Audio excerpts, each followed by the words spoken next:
Mpendwa mtazamaji, ni siku ya Alhamisi. Karibu katika tafakari ya neno la Mwenyezi Mungu tukiwa ndani ya oktava ya Pasaka. Injili tunayoisikia siku ya leo ni kutoka Injili ya Luka sura ya 24 aya ya 35 hadi ya 48. Ni mwendelezo wa Yesu Kristu katika habari ya kufufuka kwake.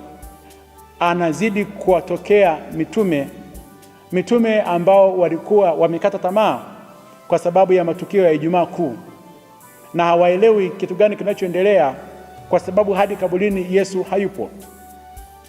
Wakiwa wamejifungia ndani ya nyumba, Yesu anasimama katikati yao, anawaambia, amani iwe kwenu, shalom.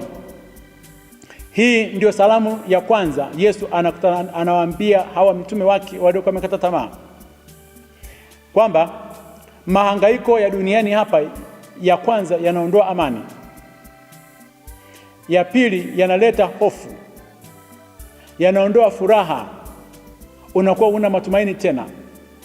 Yesu akitambua kwamba msiba ule uliondoa amani, anakuja kuwaletea amani. Na hii ndio habari njema sana, kwamba Pasaka Yesu anakuwa amani yetu. Yesu ambaye ni mfufuka anakuwa amani yetu.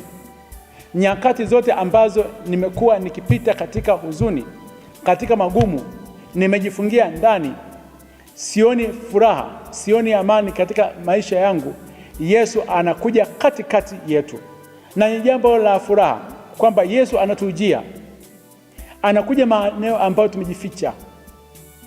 Dhambi za mwanadamu zikimzidia, huwa zinampelekea mwanadamu kujifungia, hataki kutoka. Petro na wale mitume, yeye akiwa ni kiongozi, alitambua kwamba alifanya dhambi ya kuweza kumsaliti, alifanya dhambi ya kuweza kumkana Yesu. Na Yesu alimwambia maneno haya kwamba utanikana mara 3, usali. Hakutaka kuweza kusali. Alipomkana Yesu mara 3 na baadaye Yesu amekufa, walienda kujifungia ndani.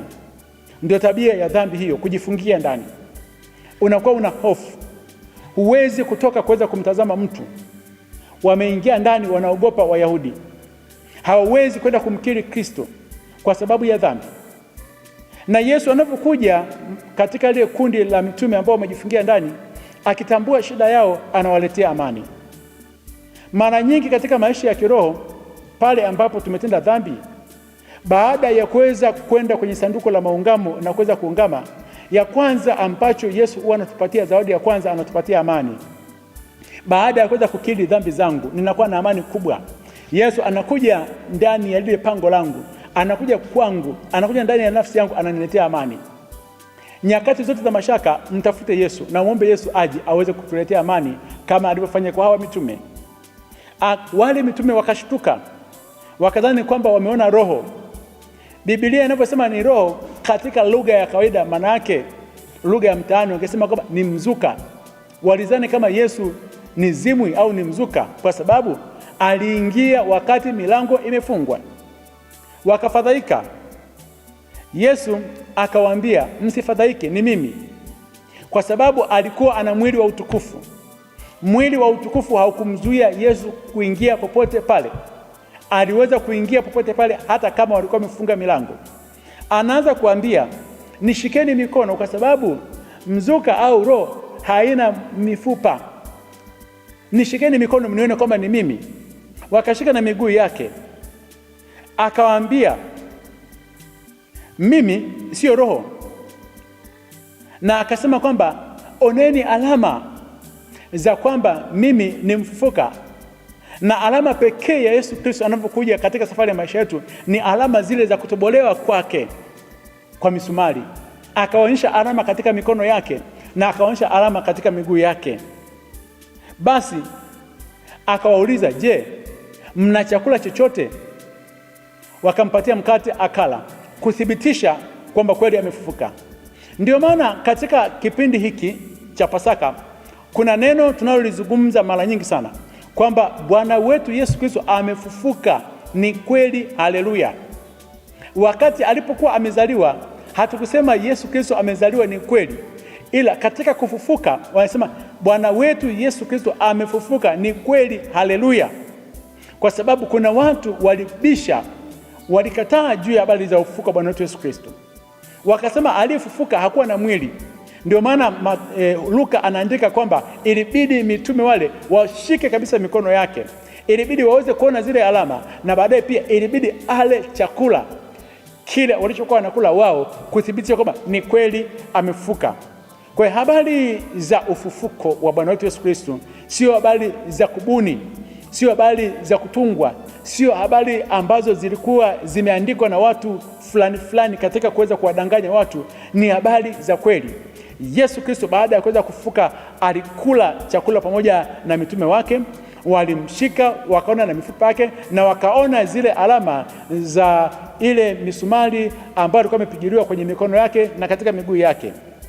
Ndio anaanza kuwaambia maneno haya kwamba nilipokuwa pamoja na ninyi niliwaambia kwamba lazima yatimizwe yote ambayo yalikuwa yameandikwa na manabii na katika Torati, kwamba Kristo lazima afe. Walikuwa hawaelewi. Yesu, kwa sababu ya ugumu wa mioyo yao, hofu inawapelekea kutokuweza kuelewa maandiko, akawafunulia akili zao wapate kuweza kuelewa maandiko. Tumuombe Mwenyezi Mungu kila siku tunaposoma neno lake atufunulie akili zetu. Akili zetu zinafungwa na mambo mbalimbali. Akili zetu zinafungwa na hofu. Akili zetu zinafungwa na matatizo mbalimbali. Hata neno la Mwenyezi Mungu anapoongea nasi kupitia neno lake, akili zetu zinakuwa zimefungwa. Kabla hujasoma neno la Mwenyezi Mungu, muombe Roho Mtakatifu, muombe Yesu akufunulie akili yako uweze kuelewa maandiko, kwa sababu maandiko matakatifu ndio dira ya maisha yetu. Alipowafunulia hawa mitume akili zao, ndipo akawaambia yale ambayo yalikuwa yameandikiwa, akawapatia mpango mzima kwamba Kristo ilikuwa lazima ateswe, na sasa Kristo amefufuka ili mataifa yote duniani waweze kuhubiriwa habari njema, na kwa jina lake habari ya toba na msamaha na ondoleo la dhambi viweze kufanyika, na itaanzia Yerusalemu hadi katika maeneo yote. Na akawaambia, ninyi mtakuwa ndio mashahidi wangu. Mitume wanapokea kazi hiyo ya kumshuhudia Kristo kwamba amefufuka, na walimshuhudia Kristo kwamba amefufuka kwa matendo yao. Ndio maana mnasikia habari za kina Petro wanafufua viwete, na yule kiwete aliyekuwa amefufuliwa, yule kiwete ambaye alikuwa anakaa katika mlango akisubiri sadaka, baada ya kuweza kuinuliwa, kuweza kuwa mzima, baadaye hofu na mashaka vinakuja kwa viongozi. Walipoanza kumshuhudia Kristo, hawakuwa tena na hofu, wakafanya mambo ambayo ni makubwa. Watu wakarudi, watu wakamkiri Kristo, wakabatizwa zaidi ya watu 3,000. Maisha ya Pasaka si maisha ya hofu, ni maisha ya kutoka kuweza kumshuhudia Kristo kwamba Kristo amefufuka kweli kweli. Na maisha ya kumshuhudia Kristo, maisha ya ufufuko, si maisha ya kuishi katika dhambi, ni maisha ya toba, ni maisha ya kutoa msamaha, ni maisha ya upendo, ni maisha ya kuweza kuwa pamoja na Kristo. Katika kipindi hiki cha Pasaka, simama imara, usihofu, ondoa hofu. Kristo mfufuka ndio amani yetu.